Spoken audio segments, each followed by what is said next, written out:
साथियों नमस्कार। आज कुछ गठबंधन के बारे में बात करेंगे।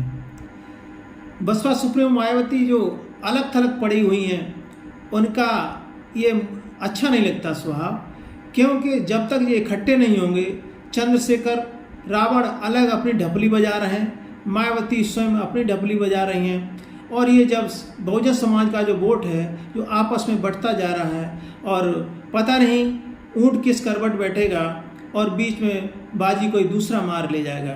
25% उत्तर प्रदेश में दलितों का वोट है, 85% बहुजन पिछड़े लोग हैं, अल्पसंख्यक हैं। इनको एकजुट करने की ज़रूरत है, तभी बीजेपी जैसी बड़ी पार्टी से आप टक्कर दे पाएंगे।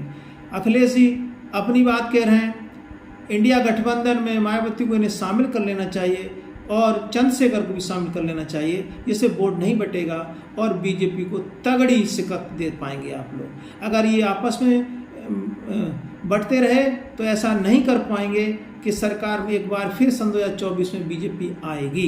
इसे कोई नहीं रोक सकता, क्योंकि ये अपनी अपनी ढपली अपना अपना राग बजाते रहेंगे और बीजेपी वाले मलाई मारते रहेंगे और सरकार में बार बार आते रहेंगे। आप कभी नहीं रोक सकते। मुझे ऐसा लगता है कि जब तक ये सब लोग दल इकट्ठे नहीं होंगे, आपस में सामंजस्य नहीं बैठा लेंगे, तब तक वोट फिर तितर-बितर होकर एक बार फिर बीजेपी को वोट देगा और फिर वही सत्ता आएगी जिसकी हमें किसी भी जनता को ज़रूरत नहीं है। क्योंकि आज सिलेंडर 1100 रुपये कीमत का हो गया, कि पेट्रोल डीजल कितना महंगा हो गया, लेकिन इस पर किसी का ध्यान नहीं जाता। ये सब अपने अपने कार्य प्रणाली में लगे हुए हैं, कोई किसी की सुनता नहीं। सरकार अपनी मनमानी कर रही है? शिक्षा स्वास्थ्य की तरफ कोई ध्यान नहीं दे रहा है ना। बेरोजगार इतनी बढ़ रही है कि भारत की हालात खराब होती जा रही है, अर्थव्यवस्था बहुत ध्वस्त होती जा रही है, लेकिन सरकार आंकड़े दिखाती रहती है, कागजों पर सिर्फ कागजों हवाई फायर होते रहते हैं। इसीलिए एक मजबूत सरकार दूसरी बननी चाहिए जो इंडिया के रूप में, इसमें कोई भी पार्टी का अध्यक्ष अगुवाई करे, इसके बारे में कुछ फर्क नहीं पड़ता, लेकिन आपस में मिलजुल कर ही सरकार बनेगी।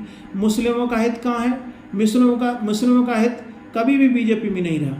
अन्य पार्टियां, कांग्रेस चाहे बसपा चाहे सपा, ये मिलजुल कर जब इलेक्शन लड़ेंगी तो मुस्लिम समाज भी इसी में शामिल हो जाएगा और आगे सरकार बनाने में अपनी भागीदारी तय करेगा। इसीलिए इन सब लोगों को इकट्ठा होकर, एकजुट होकर अपने गठबंधन को मजबूत बनाएं और आगे सन 2024 में अपनी सरकार बनाएं।